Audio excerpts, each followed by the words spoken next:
All right. For those of you who have joined us so far today, my name is Nicole Gillen. Hello and welcome. We still have lots of people joining us, but before we kind of get into the meat of things, I want to introduce myself and what's happening today. So, I am the Director of Community Engagement here at Schizophrenia and Psychosis Action Alliance. And my role is to help create and drive sessions like today's. So I'm going to get us started, but first let me dive into those logistics. As you can see, this session is being recorded. So for anyone who misses either parts of this or the totality of today, this will be available online later after we compile it and put it on the website. You will notice that the only cameras that are going to be on today are for the speakers, and also everyone will be muted during today's session. So if you have questions, which I'm sure many of you will, please use the chat function in Zoom to send a question directly to me. Please don't send them to the other speakers because they're not going to be able to answer them during today's session. So find me if you have a question and chat me a question, okay? Second, a few other quick announcements. If you've been watching the news and it's not necessarily related to today's session, you will be aware that the FDA has announced they are ending the clozapine REMS program. And this is great news, but there are a lot of questions about when and how this will come to pass. So if you have not seen it, we sent out an email yesterday offering a webinar to answer those questions you may have if this applies to you. So if you have those questions, please do register and join us on that webinar. Also, later today, we will be sending out another email, again, not related to today's session, about the Inflation Reduction Act. Some really important information that affects our entire community. So let's go ahead and get into it. This is a three-part webinar series on innovations in treatment to deal with the main symptoms of schizophrenia and psychosis. Well, why are we doing this? A couple of reasons. We want to shed light on the full spectrum of symptoms that impact this community. There are exciting new treatments that we feel everyone should know about. And quite honestly, we wanted to give voice to the people who are truly in the thick of dealing with these symptoms. Today's session covers what are known as cognitive symptoms. We all more or less know about them, but how can we think of them a bit differently? So in terms of the agenda, we're going to give you some grounding today on what those symptoms look like. We're going to talk about what we hope to achieve in terms of talking about those innovations. And then really the heart of this is a Q&A with our expert panel that we have joined with us today. So as I mentioned, today is the cognitive symptoms that you see here at the bottom in gray. And our goal is to provide you strategies, ideas, and practical actions that you can take with you. If you've missed the first two webinars on positive and negative symptoms, you can watch them online from our website. But these are the three core symptoms that our community wrestles with. But before we get into the rest of really talking about these symptoms, let me just take a quick step back to talk about Schizophrenia and Psychosis Action Alliance. We exist to shatter barriers to treatment, survival, and recovery. We were founded in 2008 as the only organization focusing solely on schizophrenia and psychosis. We advance systemic change and promote recovery through research, education, and care, in addition to advocacy and public policy, impacting the lives of those with schizophrenia and psychosis spectrum disorders, and quite honestly, their loved ones. We do this in three ways. First, we have a deep bench of research projects that we both lead and participate in. Second, we have a broad set of services with our resource line and our support groups, in addition to building a wide variety of educational opportunities like today's webinar. And it all comes together as we try to change public policy through our advocacy work. Our cornerstone programs do a couple of things. First, they bring best practice treatment to the forefront. We advocate for equal access to care. We empower the community with knowledge, skills, and support, and we fight stigma and discrimination. So that's a little overview of us. And now let's get into the heart of today's session. I'd like to pass the baton off to our Director of Research and Scientific Affairs, Ms. Arun Nagendra, who will lead the rest of today's conversation. Arun? Hi, everyone, and thank you all so much for being here. My name is Arun Nagendra. I'm a clinical psychologist by training, and I'm the scientific director at SNPAA. Could we go to the next slide?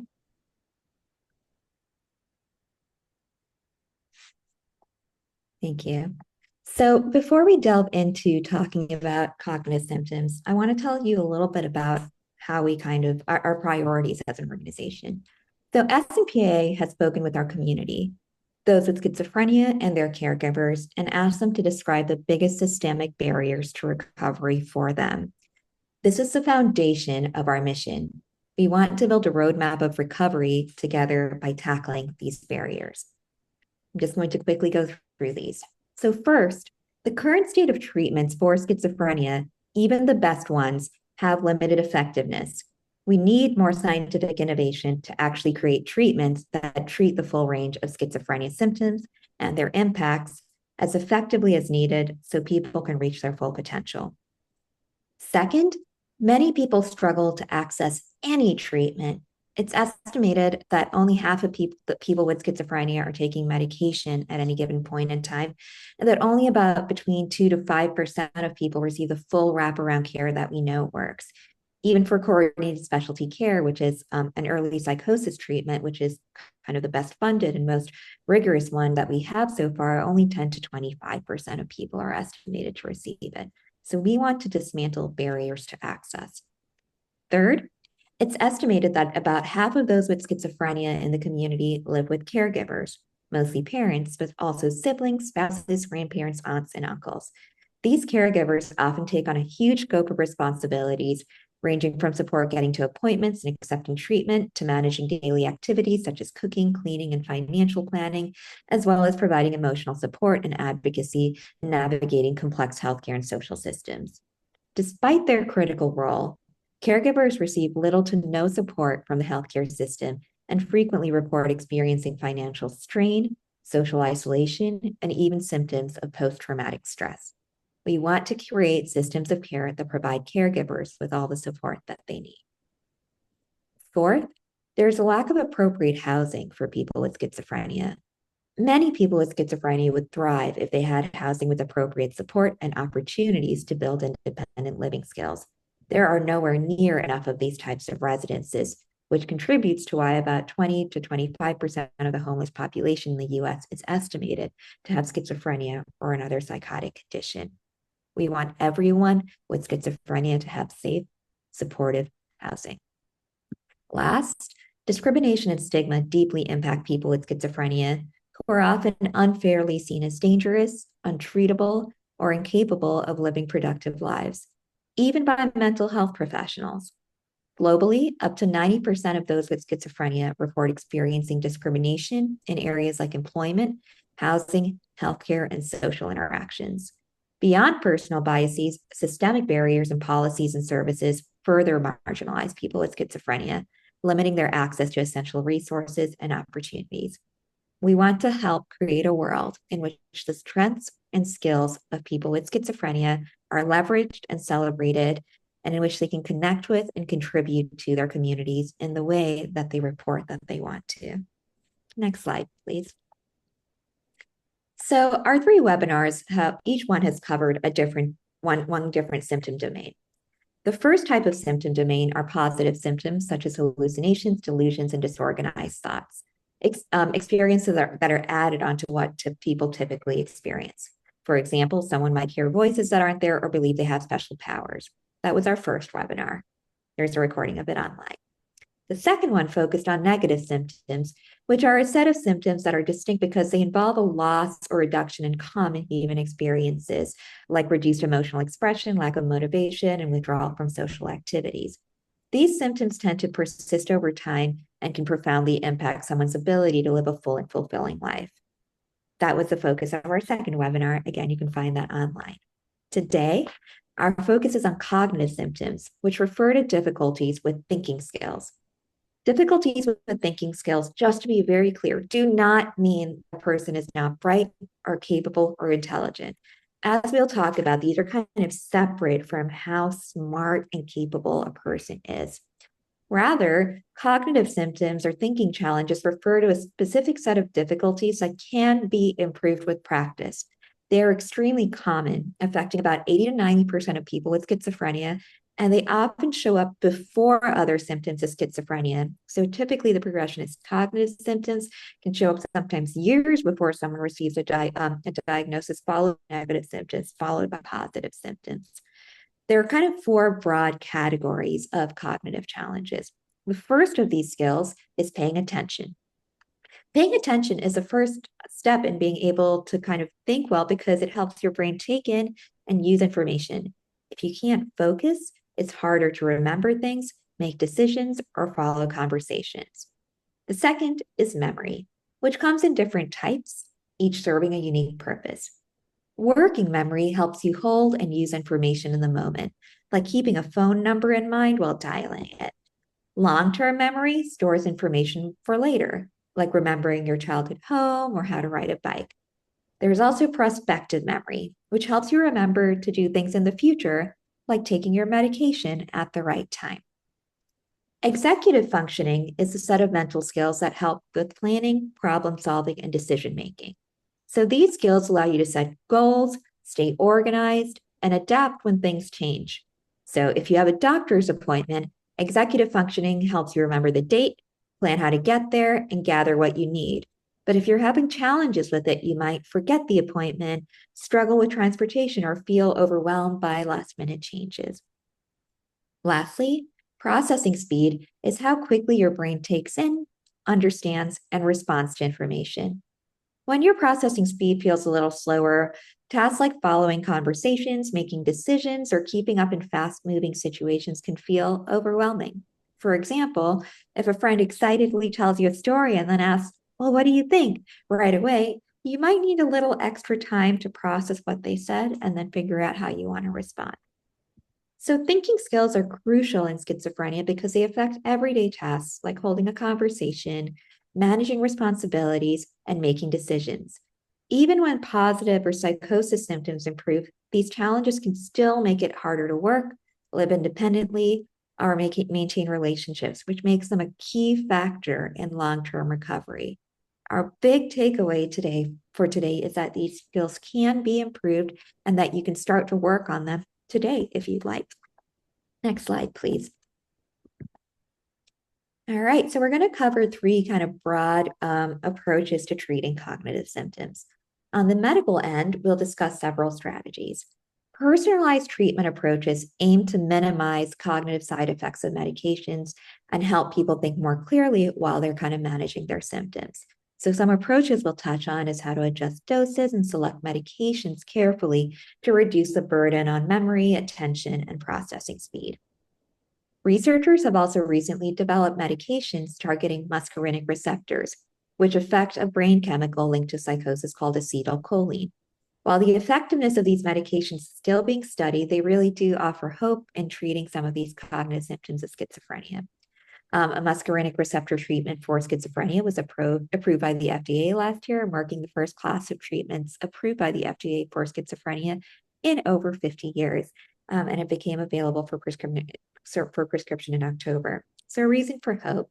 But please note, all medication decisions are best made directly between a patient and their doctor. We're not offering any specific medication advice. From a psychosocial perspective, so a non-medical perspective, we're going to discuss two approaches. First, cognitive remediation uses structured exercises on a computer and a trained facilitator to improve thinking skills. Self-management strategies help people develop routines, set goals, and adapt to cognitive challenges in their everyday life so they can practice skills day to day. Both of these have been shown to lead to meaningful improvements in thinking, especially and in particularly when they're combined with your real-world recovery goals and tasks. From the technology side, a big goal is to make existing treatments more accessible and scalable. Cognitive remediation has actually been around for quite a while, but very few people actually have access to it. So, technology like virtual reality, mobile apps, and remote training, while they're still in their early ages, will hopefully become more prominent in upcoming years. And with that, I will introduce our speakers. Next slide, please. All right. So I am so delighted to introduce our four guest speakers. First, we have Bethany. Bethany is a 31-year-old writer and poet living in Denver, Colorado. She was diagnosed with schizophrenia 10 years ago in 2014. She began sharing her story just last year and finding meaning in expressing what it's like to live with this condition. She discovered SNPA through our newsletter, and we're so grateful to have her as part of our community. Second, we have Matt. Matt lives in New Jersey. His son Luke is 17 and has been inpatient since Christmas Eve after becoming a safety risk. It took Matt 3 years to get Luke a schizophrenia diagnosis after being told it was autism, puberty, or acting up. Luke has been hospitalized 13 times in 4 years. Matt has had to fight for every step of his son's care. Today, he shares what he has learned. Third, we have Dr. Susan McGurk. Susan is a clinical psychologist and a professor at Boston University. She's also a renowned psychologist who is the director of cognitive remediation initiatives at the Center for Psychiatric Rehabilitation. Susan specializes in cognitive remediation with a focus on improving employment, education, and independent living for people with schizophrenia. For decades, she has led federally funded research on cognitive improvement strategies, and her work has earned multiple accolades, including awards from the Brain and Behavior Foundation and the National Rehabilitation Association. And fourth, we have Dr. Peter Wyden. Peter is a clinical professor of psychiatry at the Renaissance School of Medicine at Stony Brook University in New York. He is also an internationally recognized expert on the psychopharmacology of schizophrenia and related conditions and has published extensively in academic journals. We're lucky to have him as a member of SNPA's Scientific Advisory Committee. He's also received the NAMI Exemplary Psychiatrist Award 3 times. So with that, we'll delve into our Q&A. First up, we have Bethany.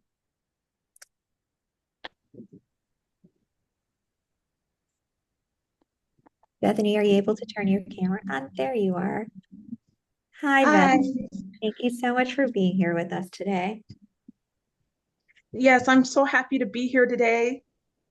So, Bethany, it sounds like your journey started when you entered college. Can you talk about how your cognitive symptoms began to show up? Yes, I started noticing issues with decision making and organization when I was in college. I finished my freshman year in 2011, but felt like I needed to do more. So I transferred to another university. That decision, along with struggling to manage my finances and coursework, led to me running out of money. I had been earning college credits since high school. I went to a magnet school called Martin Luther King Jr. Early College. But when I lost morale and my ability to focus, I couldn't keep up. You mentioned that as your symptoms progressed, you felt lost. You even described it visually as a gray cloud. What does that mean to you? The gray cloud is how I explain what it felt like when my thoughts became scattered. My motivation disappeared, and I felt like I wasn't the same person anymore. For example, I used to love reading in middle school and high school. I even won awards for speaking, reading, and debate. But when the symptoms hit, I didn't even want to open my textbooks. I lost my confidence, my focus, and my ability to make sense of things. And before these symptoms happened, you've talked about how you were academically and very goal oriented. And when when you started experiencing symptoms, not only did these goals become a struggle, but you turned inward. Can you talk about what that isolation was like? Yes, I did turn inward a lot. I stayed in my dorm room, prayed, and kept asking God why this was happening. I felt disconnected from everyone around me. Even when my family was there, I didn't know how to let them in. I was a struggle. It was a struggle to reach out. And I felt like I had to figure it out alone. Thank you. And can you describe what the decision-making challenges looked like for you? Of course, looking back, I see how my cognitive challenges affected my choices.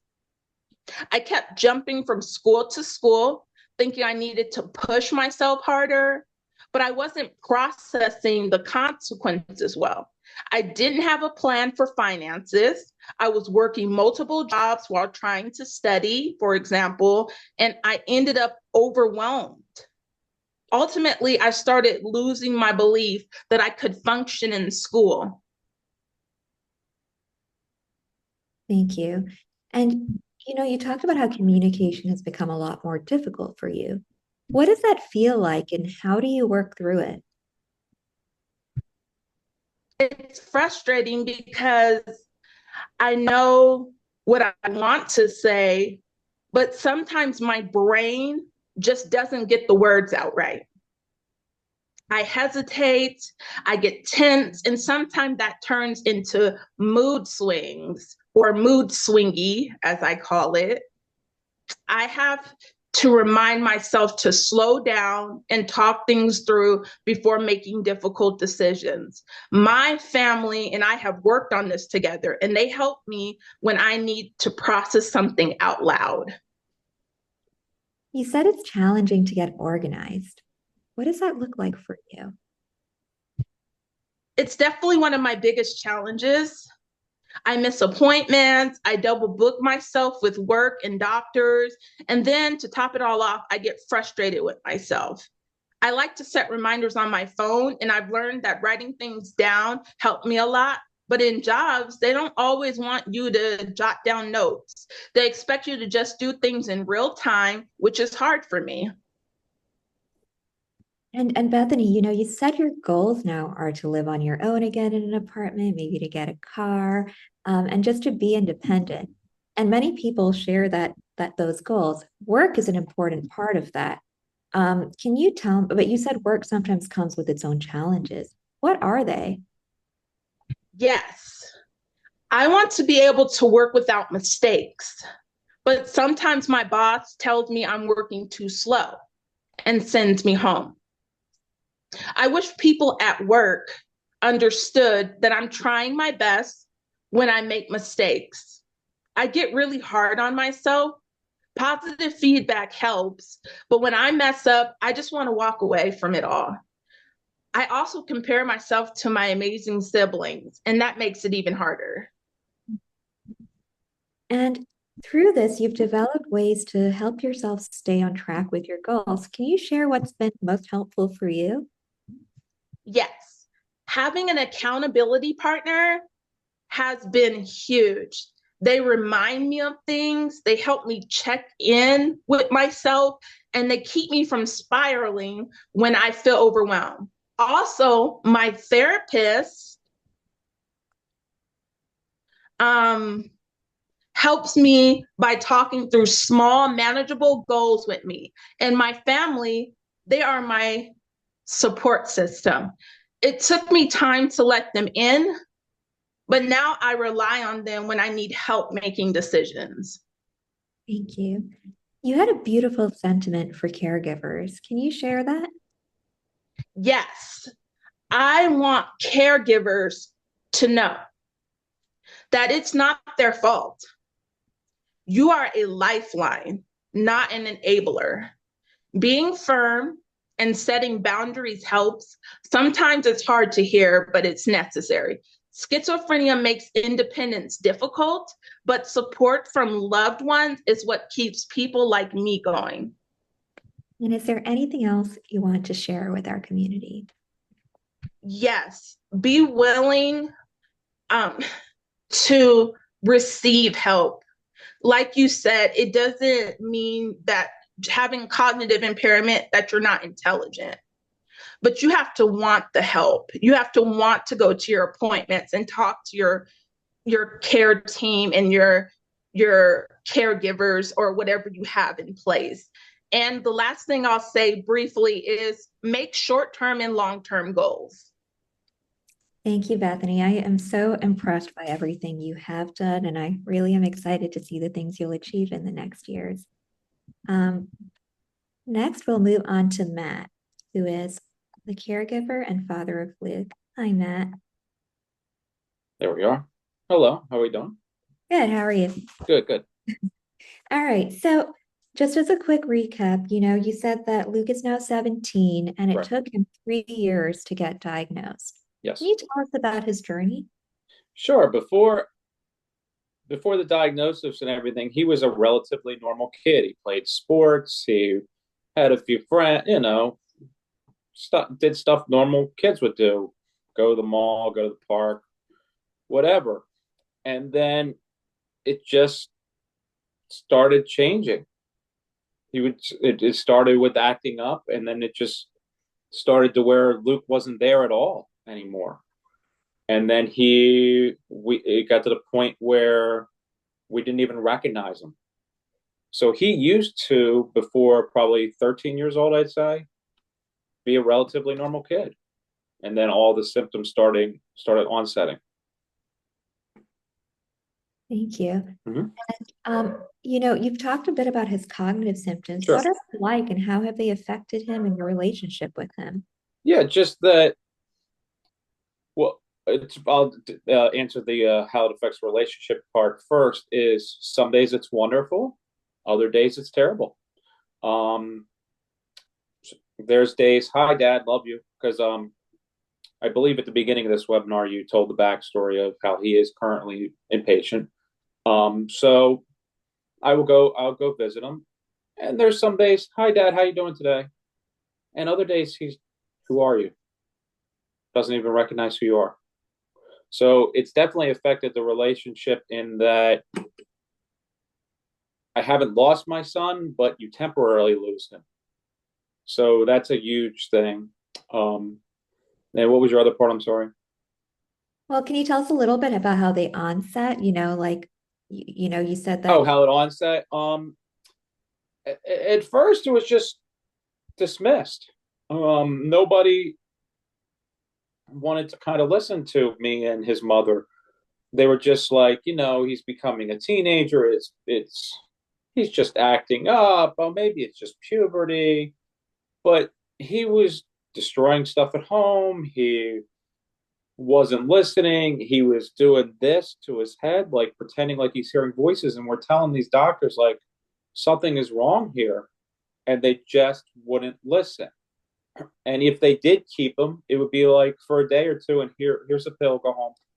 It took forever, almost 3 years to get a schizophrenia diagnosis. And I knew pretty much after the first year something was wrong. It was not autism, it was not puberty, and it sure wasn't just him being a teenager. But doctors didn't want to hear it. And that was the hardest part, was when you know something is wrong with your son and no one will listen. No one will hear you. And you also mentioned that, Mhm. like, because cognitive symptoms can start, Mhm. early, like you noticed he was having some trouble in school. Yes. And you felt like school wasn't really helping. No, not at all. Either. School Can you just pushed tell us? him through.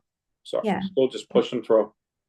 I get the sense that it's like, well, if we could push him through the middle school, then he's the high school's problem. Mhm. And the high school that he was at flat out told me, we can't work with him. He needs to go to an intermediate unit, which in Pennsylvania is, for those who don't know, it's kind of a school with disability for those with disabilities, but it's all disabilities, not just mental health. But the school was just like, yeah, we're not dealing with it. And that's a major, major, major, major, major problem in our society, is people just want to pass off. They don't want to be like, wait a minute, maybe we can help them if we try this. Maybe we try this approach in the classroom to see what's going on. And then if we truly can't help him, then we look at another school. But no, they were just quick to pass through. When we finally got him tested, when he went to the intermediate unit, He was 3 grade levels behind. 3. But his school said, oh, yeah, he's ready to go to high school. So that's a major problem, is these schools just push the kids through. Absolutely. And what do his cognitive symptoms look like now? Now he doesn't recognize you. They're basically the negative symptoms where he is somebody else. He he will firmly believe that he is a rock star and that he has to go to a concert. For example, sometimes I've been told you're not my dad, Elvis. I'm Elvis. What are you talking about? And like not like in a joking way, like he actually believes it. And he'll be like this, and he'll just keep saying, "I'm hearing that I'm being told to do this." So that's the main thing of the cognitive, is that he just does not understand that he is Luke Peterson. He truly believes that these other people. He said he's Hannah Montana at times. Basically revolves around music. And I think a lot of that is that he used to love music. He used to play music a lot. So I think the schizophrenia, he fantasizes being what he used to love. You also said he's lost the ability to care for himself a little bit. Correct. Yes. What does that look like? He would have terrible hygiene, lose his, not do his ADLs. You'd have to beg him to brush his teeth, take a shower, even change his clothes. He would want to wear the same smelly clothes every day to school and all that. And it would be like, Luke, you cannot do that. And he would like grab you if you tried to take his shirt off and be like, come on, Luke, this shirt smells. You've got to take it off.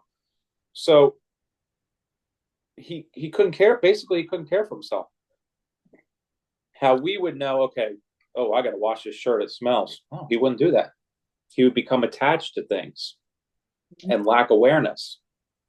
And even like I said, even basic things like brushing his teeth, you would have to say, come on. Most days he wouldn't do that. And even when we finally got to add to his backstory a little bit, we did get him an aide, but she even had struggles with getting him to do these ADLs. And you mentioned situational awareness also. Mm-hmm. Yes. Can you tell us what that means? So, to me, it's like, so say I'm in the mall with you, walking in the mall or something like that, and I bump into you just by accident. I would say, oh, excuse me. He has no awareness of that. We actually experienced where someone almost tried to fist fight him because we were at Christiana Mall in Delaware, and Luke's just walking. He bumps into somebody, and we're not happy about it. Mm-hmm. And they gave him a death stare, stood up right next to him. And I'm like, calm down, dude.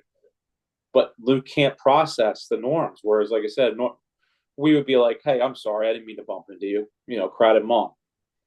And the problem is, for those with schizophrenia that can't process cultural norms, it can lead to a difficult life. Because, like I said, what if I wasn't there with my son and he was just out?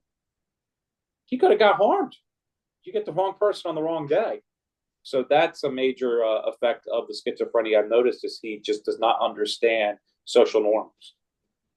Thank you, Matt. And, as you were talking, it reminds me of, our next two speakers will touch on this, but one of the challenges with cognitive symptoms is it's hard sometimes to look at a behavior and think, is that because of the positive symptoms or negative symptoms or cognitive symptoms? Just entangling all of that is challenging. Yes, very much so.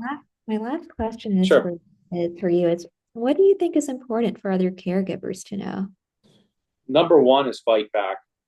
That never accept that when the doctor says, well, it's just misbehavior or it's just this. If you think it's something else, it's probably something else. Get a second opinion, get a third opinion. And that's the main thing, is nothing will change if we don't speak up. Because I truly believe it's easier for doctors to say, hey, yeah, it's just autism. And hey, I've done my job as a doctor. I've given you a diagnosis, instead of investigating it, instead of saying, wait a minute, something else is wrong. It can't just be autism. So that's my main piece of advice is trust your instincts. And if you something doesn't feel right, it probably isn't. Thank you, Matt. No problem. All right. Next up, we have Dr. Susan McGurk. And Susan is going to talk with us about a lot of treatments for cognitive symptoms in schizophrenia. Before we dig in, though, we're going to start with a couple of slides so people can understand what we mean when we talk about the software for cognitive remediation. Nicole, you can pull those up whenever you're ready. All right, give me one sec. Sure.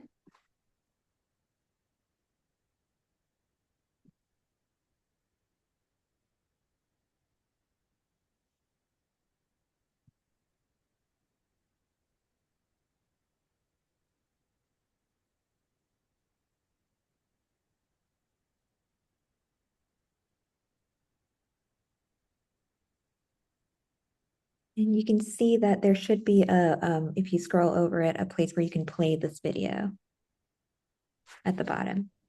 Is it not showing up? There we go. Do you want me to describe this, Arun? Absolutely. Go ahead, Susan. Yeah, this is a cognitive exercise as part of cognitive remediation. And the goal of this exercise is to start on the left and exit the maze on the right while avoiding dead ends in your solution. And if you're considering, you might think about what this is practicing. And if you decided it's practicing planning, you would be correct. So in order to exit the maze and as fast as possible without errors, you need to plan. So it's a nice practice of that. Can you go to the next slide, Nicole?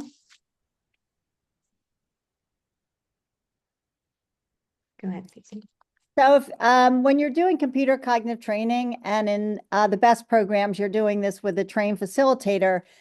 If you make errors, the facilitator is there to help you understand what those errors are and how to improve your performance the next time you do a particular exercise. So these arrows indicate where the person who solved this maze had a failure to plan, meaning entered a dead end. And so as a result of seeing these errors, then a plan is worked out collaboratively with the client and the facilitator to plan ahead, maybe solving it with your eyes first in order to avoid mistakes. Thank you. And you can exit the slides, and Susan, we can kind of start talking through some of our other questions. So Susan, we touched on this earlier, but how are cognitive symptoms different from intellectual abilities? Yes, there are distinct areas of functioning, and with most of us, capacity is not the issue, meaning IQ is not the issue, and that is the case in people with schizophrenia. It's a separate area of functioning from adaptive life skills. We saw an example of one in applying planning to that task. Adaptive life skills are things like paying attention, such as in the classroom, learning new information and remembering it, thinking quickly on our feet, and solving problems. And so these are distinct areas of functioning in all of us. And as is the case with people with schizophrenia, we all have perfectly adequate capacity, but sometimes our adaptive skills are problematic. And the good news is those skills that serve us in the community can be improved. Thank you. And I know you've played a really key role over the past 20, 25 years in improving these interventions, testing them, and getting people's feedback on what they find helpful. So cognitive symptoms are different from intellectual abilities. What do they look like in everyday life, cognitive challenges? Yeah, and thank you for making that distinction in your introduction, Arun. You did a really beautiful job, and so did Bethany in describing some of these skills.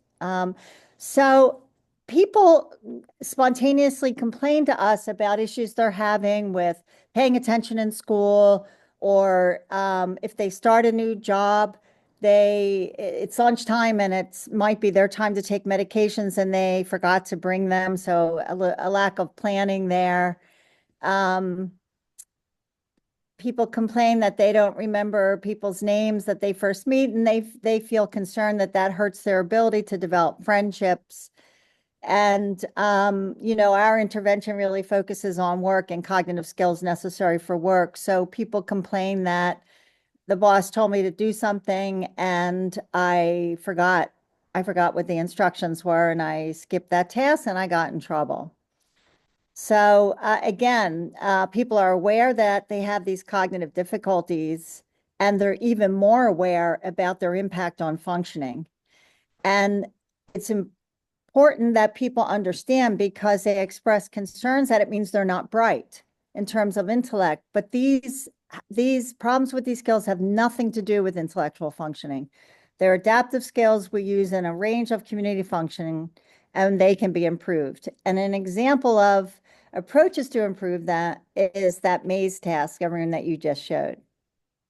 Thank you. And we'll get a little bit more into cognitive remediation in just a minute. But prior to that, we've talked about how cognitive symptoms can be mistaken for other aspects of schizophrenia. How does that happen?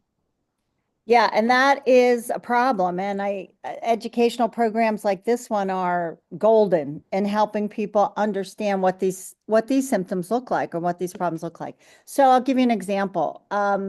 We work with vocational teams a lot, and vocational specialists might sometimes think that because the person missed the job interview, or their family might think this too, that, well, see, they're not really interested in working, or they're not motivated, or some other issue that is could be quite different than the actual problem, which is the person forgot about the interview, or thought it was on a different day or at a different time. So this cognitive shortfall was misinterpreted as a motivational issue. Now, why does that matter? That might have been your next question, Arun. Why does that matter? Well, it unfairly stigmatizes that person as lacking an investment in their community goal, which might be getting a job or going back to school. And people may, their team or their family might invest less effort if they misinterpret those symptoms as the person doesn't really want it. And so they may not get as many services or as much services as they deserve, because people have made a mistake in understanding the person's interest in that goal. And in addition, the more we're motivated, the more confidence we have in our ability to be a worker, the harder we're going to try to achieve that. And so there's a cascading events when we misunderstand what the issue is. And then further, if we misunderstand that symptom as lack of motivation instead of a cognitive issue, then we won't apply helpful treatments to help that person manage that. Thank you, Susan. And speaking of helpful treatments, we're going to touch on two. The first is cognitive remediation. The second is self-management exercises. So let's start with cognitive remediation. You've described that it has a few different ingredients. We've one is a software program that provides repeated practice of cognitive exercises, like the one that we showed at the beginning of your section here. And you've highlighted that it's important to use ones that have a strong research track record. It's not just any kind of software that will yield results. But you also have highlighted that just using software isn't enough, that the best treatments include trained facilitators. What do these trained facilitators do? And can you give us an example? Oh, sure. So computer cognitive training is one aspect of a comprehensive, or in a good program, a comprehensive cognitive remediation approach. So the computer cognitive training provides exercises to practice a broad range of cognitive skills. The therapist or the trained facilitator's job is to help the person get the most out of that practice. So for example, if we're trying to practice learning a list of words and remembering those, they might suggest strategies to help the person attend more effortfully to those words, and to apply a strategy to remember them, such as categorizing them. So that makes us think about the meaning and as well as organize them to remember them. And those strategies, someone doing this on their own, they may not think of those, and then may wind up using an ineffective approach if they're working alone to these exercises. So the facilitator can help the person progress and improve their performance. Thank you, Susan. The second strategy is self-management exercises, which are actually skills that people can use in their day-to-day life. Tell us about those. Well, self-management strategies are really important and were initially developed in helping people recover from head injury. And these self-management strategies are a range of approaches we all use in our daily life to remember the things we need to and even extend our cognitive skills. So to-do lists, memory spots. Bethany gave such, I just have to repeat what she said. It was great. She developed insight into what she might have been doing less efficiently and then adopted strategies like working through out loud what her plan is and then getting her with her family and getting their feedback. Making small manageable goals for the short term and for the long term, and slowing down when she was feeling pressured to make a decision. So Bethany gave us great suggestions for strategies to manage cognitive symptoms, but also to extend our cognitive skills. Thank you. You've also said how important it is to focus on negative thinking and changing that and to identify your strengths. What's the relationship between negative thinking and cognition? And what are some tips to go about changing the way you might approach that? Well, Bethany, I hope you don't mind because I just loved everything you said. Bethany at one point said that she felt really frustrated and was feeling like giving up. And when we feel that way because we decide we can't do it, or people tell us, well, you're not, or we may think we're not smart enough, or we're not learners. We can't just function in the realm we want to. Those negative thoughts about ourselves can affect our efforts in achieving that recovery goal or that community goal. And so it's important for all of us to be aware of negative self-thinking, to challenge it and to change it, and to surround ourselves with people who give us a can-do attitude. We first noticed this when we first developed the Thinking Skills for Work, which is our cognitive remediation program. When people were working on those exercises like that maze task, sometimes people would say, I can't learn or I'm stupid. And it was so striking to us how people revealed these negative, putting themselves down.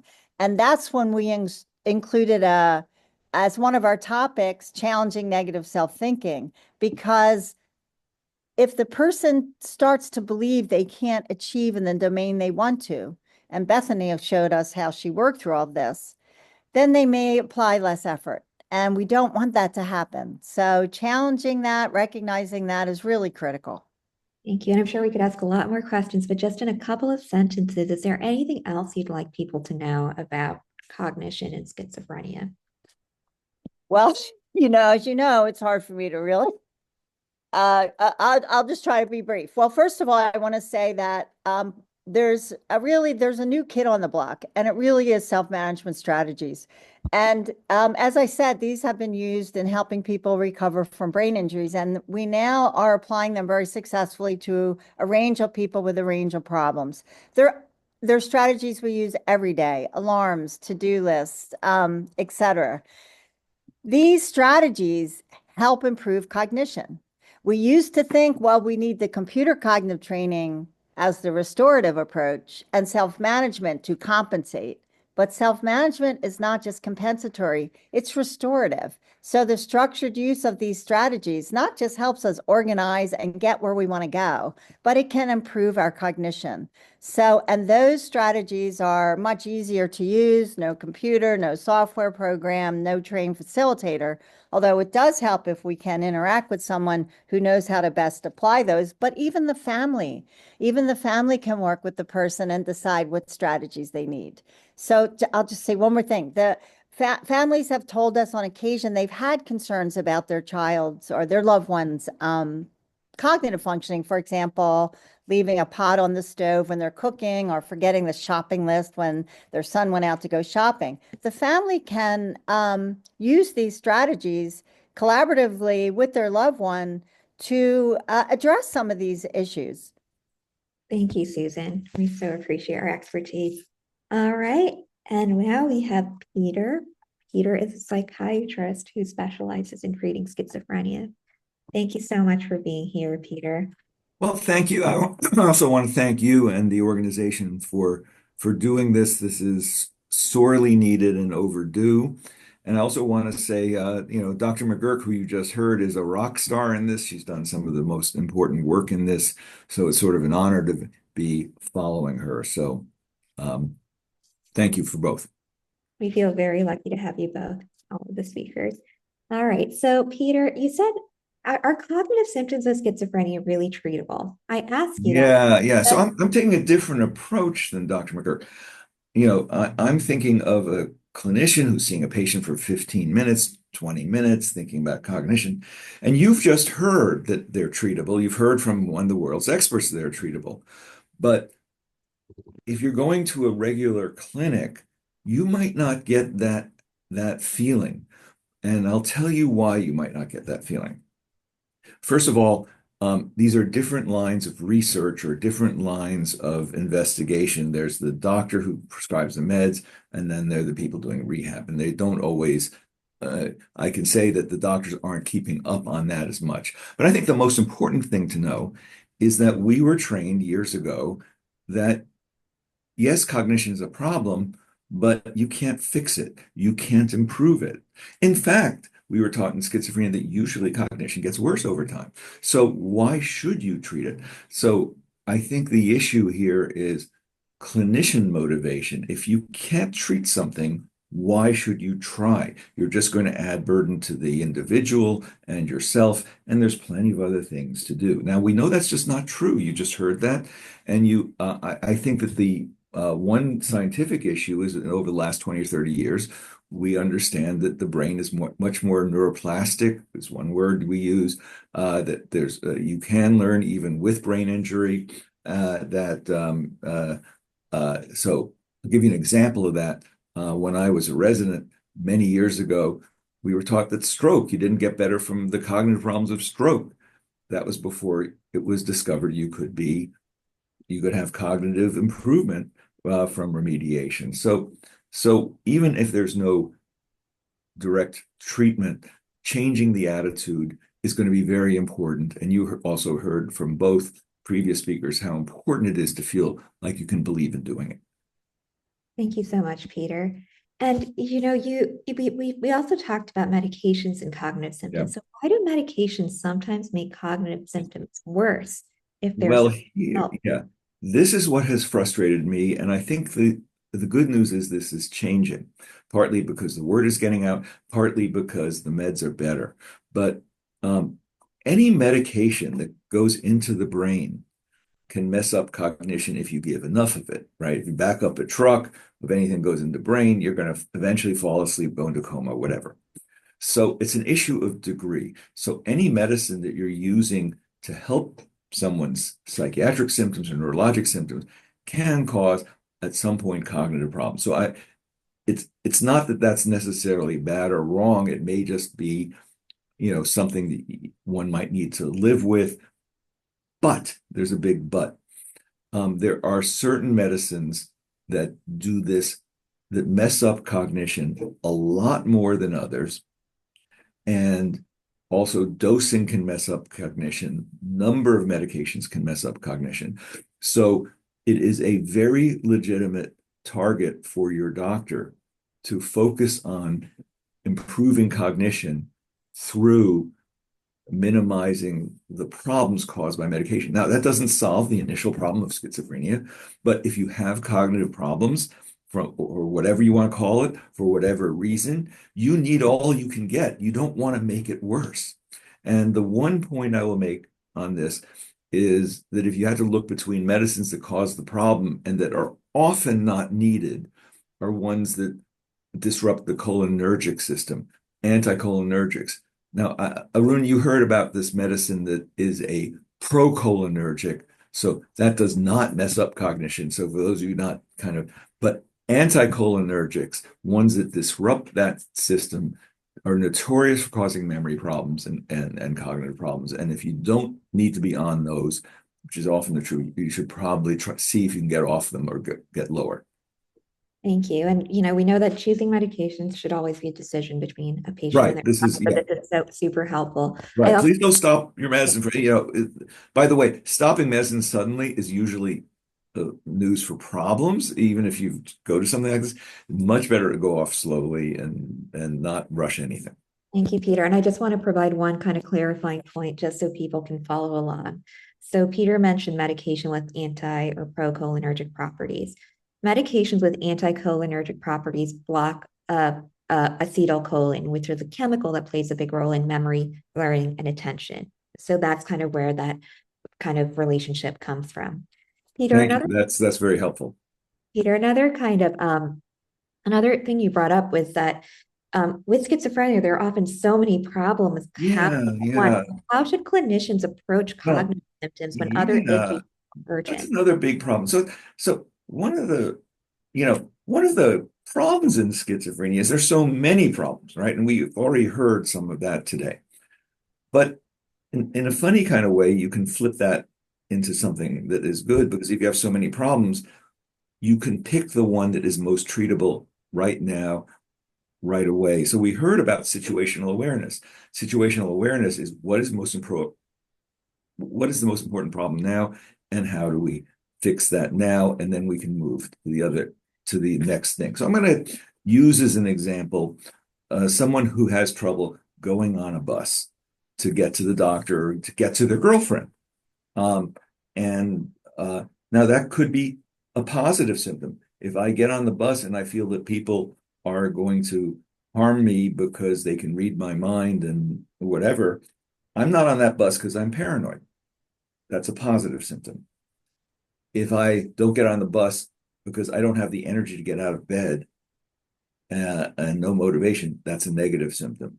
And if I don't get on the bus, or I get on the bus but I take the wrong bus, or I misread the schedule, that's a cognitive symptom.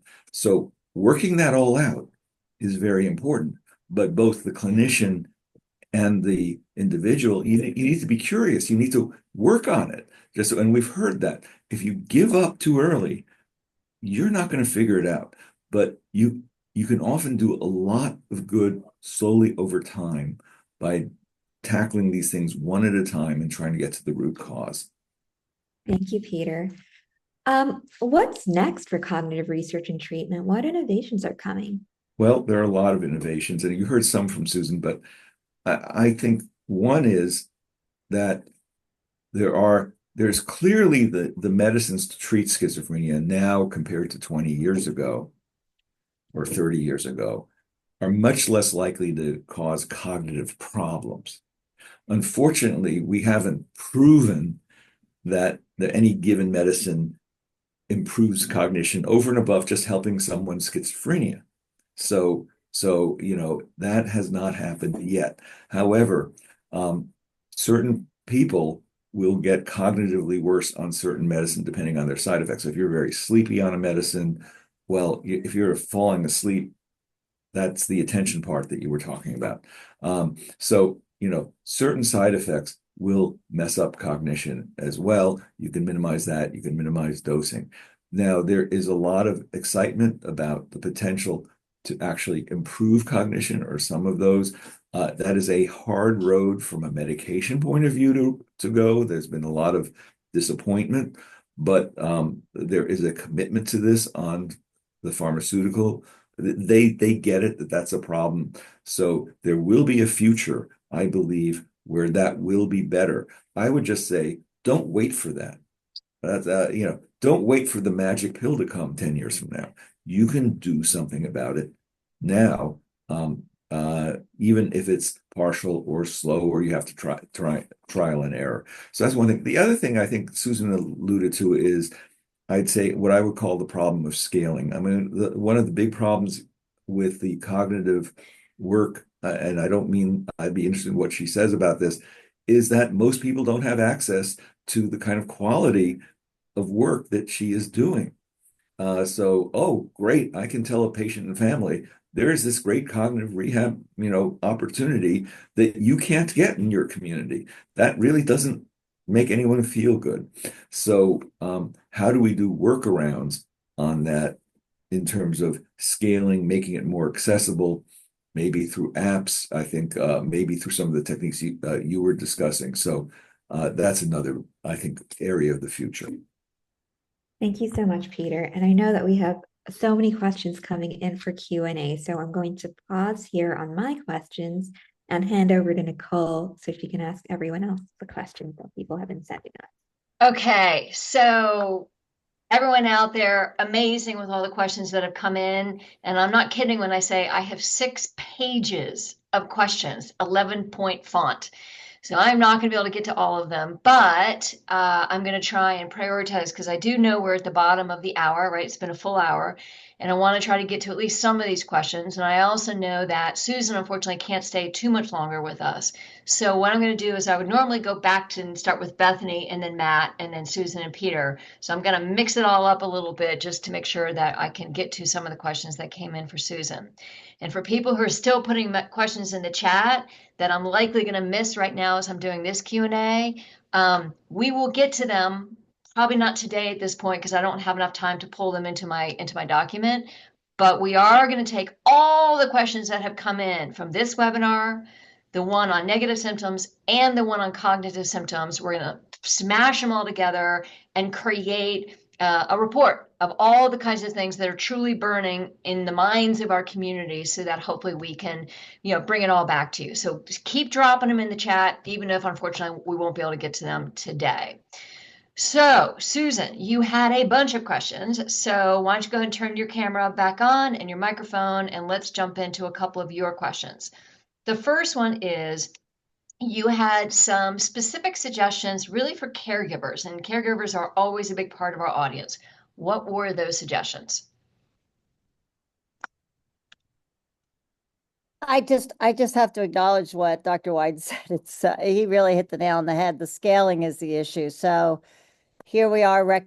I am recommending these cognitive approaches, and we're, science to practice gap. So if anyone wants to find it, that people can email me, and I'll try to hook them up with what I think is a good program.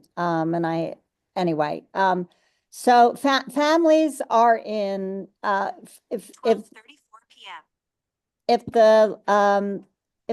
if the family is living with the loved one who is affected by an illness, that family is in a bird's eye position to see the person's day-to-day issues with cognition. And I gave an example of some concerns the family told us when we had a meeting about the cognitive remediation program their family member was involved in. And they had concerns about some aspects of safety and just day-to-day forgetting things. So that's the first thing, is that the family can see these cognitive issues. And then the next step would be to develop a plan for, like Bethany did, develop a plan for helping the person cope with those or manage those. So first is to figure out, what are they? Is it attention? Is it memory, follow through, planning, thinking speed? And then come up with a few strategies and work with their loved one to practice those, to put in place for their daily use. And the family members can also talk about the strategies they use. Alarms, to-do list, a schedule that help them navigate their day. And that person can also benefit from those strategies. So collaborative work always helps. Always helps the person use it, but they're in such great position to figure out what's needed and to help the person put that in place. Yeah, I was just about to ask about some of the self-management strategies because you mentioned that earlier, but then you just started to touch on them, right? It's to-do lists, it's having a bowl where you always put your keys. It's a lot of those kinds of things that might be intuitive, right? If you haven't had to go through schizophrenia, but because of the cognitive symptoms, it becomes an entirely different world. Are there other sort of, is there a place people can go to learn these self-management strategies?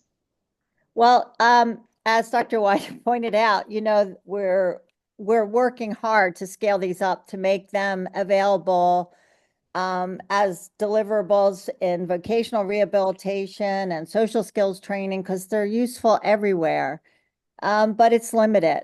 So if I'm allowed, I will say that Kim Muser and I have published a book that has comprehensive self-management strategies uh, as part of the book. And the book is called Cognitive Remediation for Successful Employment and Psychiatric Recovery. And in the appendix are comprehensive self-management strategies per cognitive domain. So for attention, for memory, for getting organized at home, or for the work search, for thinking speed, for concentration.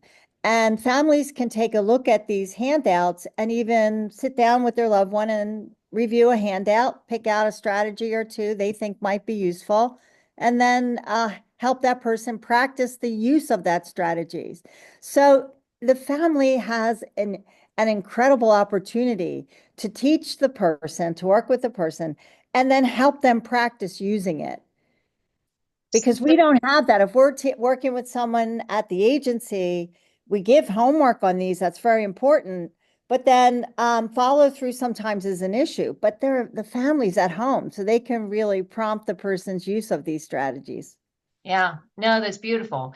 And so we had a couple people that had the same question, and this is a question actually I asked you when we were preparing, which was recommendations for computer cognitive training programs. And is it necessary to have a facilitator as part of that? So I know that was one of my questions. So that would be a great one to answer. So I would say the best use of computer software is with a facilitator. And again, we understand that they're not available everywhere. And but I would certainly look for computer cognitive software that has evidence of utility in people, for example, with schizophrenia, and not buy there's so much, the manufacturing of these software is ahead of the data. And I am very familiar with what the research support is for particular software programs. So I would highly recommend people familiarize themselves, and I'm happy to help. I'm happy to give you a list of software that has an evidence base in people with schizophrenia, for example. So that's the first step. And the second is facilitation is one of the core principles that we've written about to help people get the most out of that practice, because we want people to do the exercises and improve from them. And sometimes that takes help from a trained person to give recommendations for strategies to apply to improve on that computer cognitive training. Yeah. And That's amazing. self-management strategies, and the best use of them is in the person's goal area. So if someone is trying to get a job, the best use of self-management strategies would be in the context of vocational rehabilitation in the community, looking for a job, using them on the job.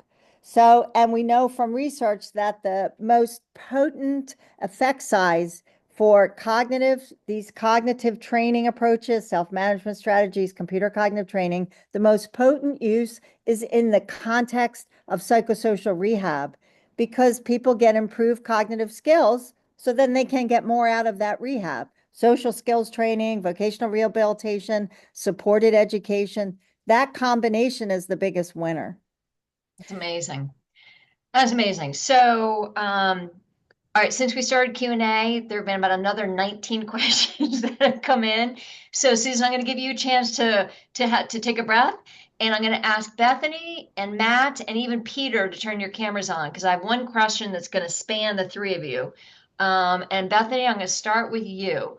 And this is a question that came in, and the first thing they said was, and a big thank you for sharing your story, and you have a lovely smile, which I completely agree with. But here's my question that's going to start with you, Bethany, and then we're going to have a derivative of the same question from Matt, and then Peter, you're going to bring us home.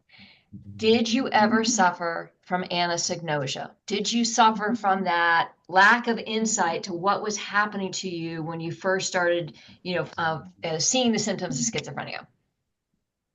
Yeah. 10 years prior, when I first got diagnosed, I would say I was very confused, and I I did suffer from not really being aware that I suffered from this. I didn't know what the problem was. I couldn't really pinpoint what the issue really was. And so then, Matt, as a Yes. caregiver, Mhm. I think Luke had some anosognosia as well, did he not? Absolutely. How Yeah. did you work with him on his anosognosia? Well, at the time, like I said, we were kind of still thinking it might have just been behavioral.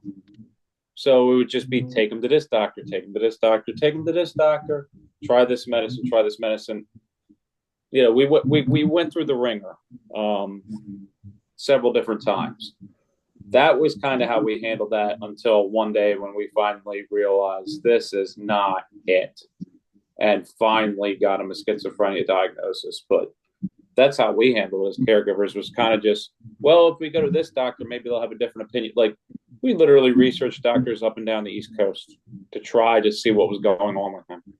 Yeah, Yeah, I mean, it's heartbreaking and maddening. it And so is. then, Peter, what likely ends up on your desk, on your doorstep, is someone who is wrongly medicated, who doesn't necessarily even know they're sick. You mentioned the fact that some of these medications can exacerbate the problem. And so when Peter, now you're faced with a patient that might have anosognosia, that might be on the wrong medications, that in fact might be making the whole situation worse. What do you then do? Yeah, I'm not sure I would call it anosognosia all the time, but I'll give you an example. You know, if someone is having trouble thinking, and that's an early sign of schizophrenia, and they're going to college, what are they going to, all their friends have ADHD. So they're going to come in saying, hey, I have ADHD, give me stimulants. And someone like me may say, I'm not so sure because you've got voices too, And person says, no, like, what does that have to do with it? So there's going to be a disagreement, but it is understandable within the context of that individual's experience to want a medicine that I think might make the situation worse, not better. That's not an easy situation to be in. The other thing I would say is that I don't feel I need to get to an endpoint as a clinician where I need to convince the person they have this thing called schizophrenia that we don't really know what that is anyway. I'm more concerned about, can I work with that person so they're doing what they need to do? Usually it's medication. I mean, there'll be more medication in the situation pharmacologically that I think can help them feel better or reach their goals. And if they don't agree that with using the word schizophrenia, you know, I'm okay with that. So I just would say with anosognosia or that issue, it's not so much agreeing with I have schizophrenia, but are you able to understand or at least try to work with something that might be helpful given your situation or problem? All right, so it's just all this is so complex. So we're gonna do the exact same thing, but kind of in the opposite order this time. So Peter, I'm gonna start with you. And the question was, how would you suggest a caregiver approach the concept of neuroplasticity and the potential for a person to improve their cognition when their psychiatrist is from the old school and believes treating cognition is a waste of time? What do you do?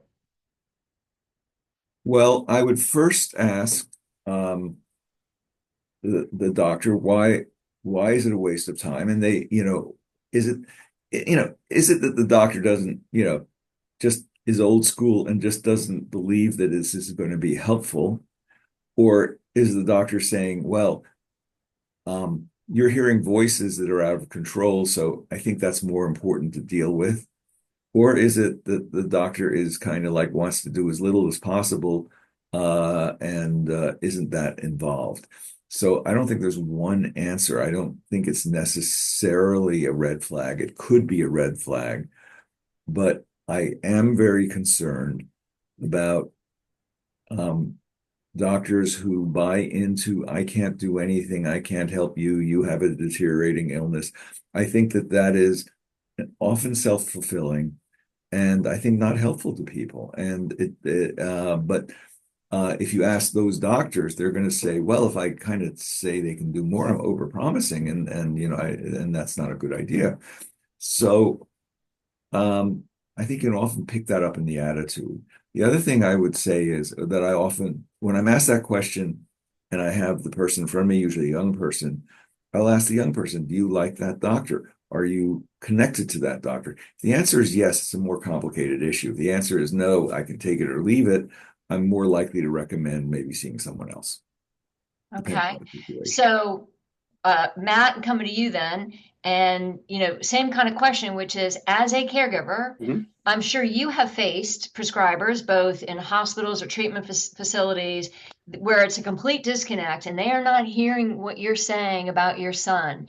Any words of wisdom you would give to other caregivers about how to get a doctor on side? And I'm gonna refine it a little bit. Yeah. Right. Today we've talked about cognitive symptoms and we've talked about things like self-management strategies. And we've talked about, sort of like really looking at cognition as a specific, symptom in schizophrenia.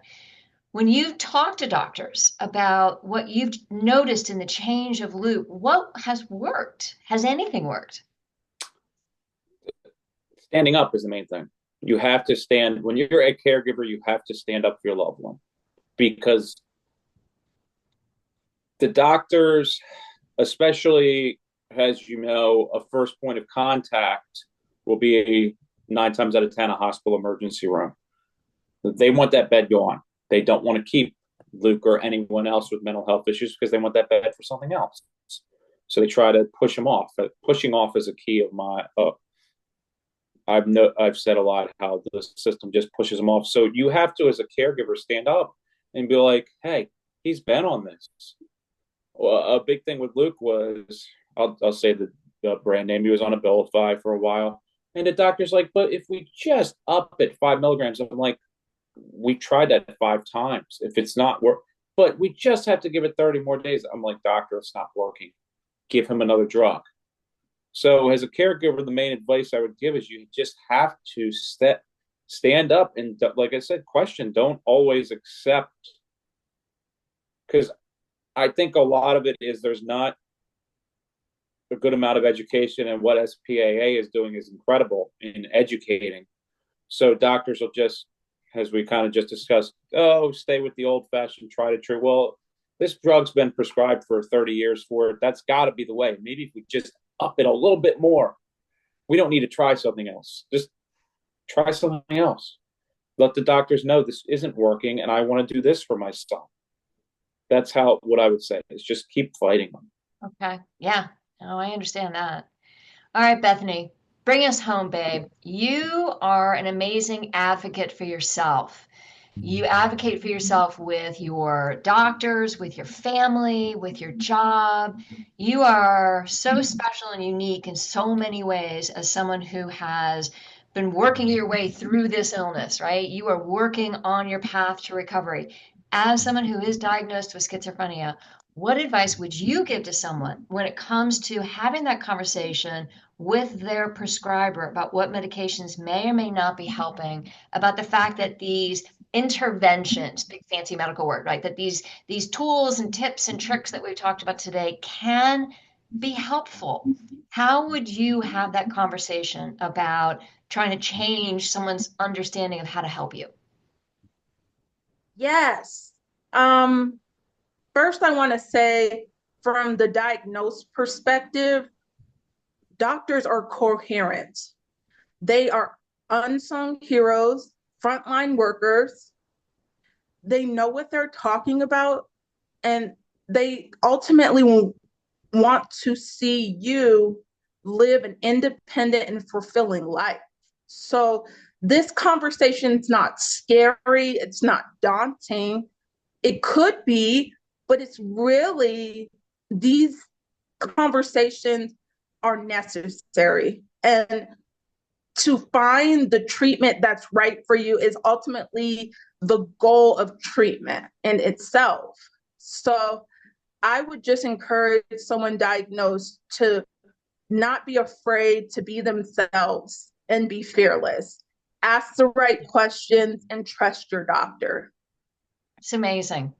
I don't want to ask another question after that because I thought that was a beautiful way to end the session. And so what I'm going to do is just a couple quick wrap up, and then we will go ahead and end today's webinar. And I know we're almost at an hour and a half, so I appreciate everyone for staying on with us. I first want to thank our speakers, Dr. Peter Wyden, Dr. Susan McGurk, and of course our all-stars, Matt Peterson and Bethany James. I also want to thank our sponsors, both BMS and Teva, who've been wonderful partners in supporting us on this. And just a couple of key takeaways. So first, cognitive symptoms are treatable and can change. Thinking and memory problems in schizophrenia are not set in stone. Personalized medications, cognitive exercises, and practical strategies can all help. Knowing this makes it easier to focus on solutions. Cognitive symptoms are often overlooked, but they shouldn't be. Because they're not as obvious as hallucinations or delusions, they don't always get enough attention, even though they can make daily life harder. Treating them can help people be more independent and connected. And finally, real-world strategies work best. Brain training programs on computers can help, but the most useful strategies are the ones that make everyday tasks easier. As Dr. McGurk had mentioned, using reminders, breaking things into steps, relying on your strengths. The key is finding what works in real life. And so after this session, we're going to put the recording on our website. Hopefully it'll be up by tomorrow. We'll send everyone who attended a link. So if you want to replay and listen to it again, you certainly can. And also, as I mentioned, we're going to take all the questions and compile it from all 3 webinars into a final report. So thank you to all of our speakers. Thank you to all of our attendees. I hope everyone has a wonderful afternoon. And that concludes today's session. Thank you very much.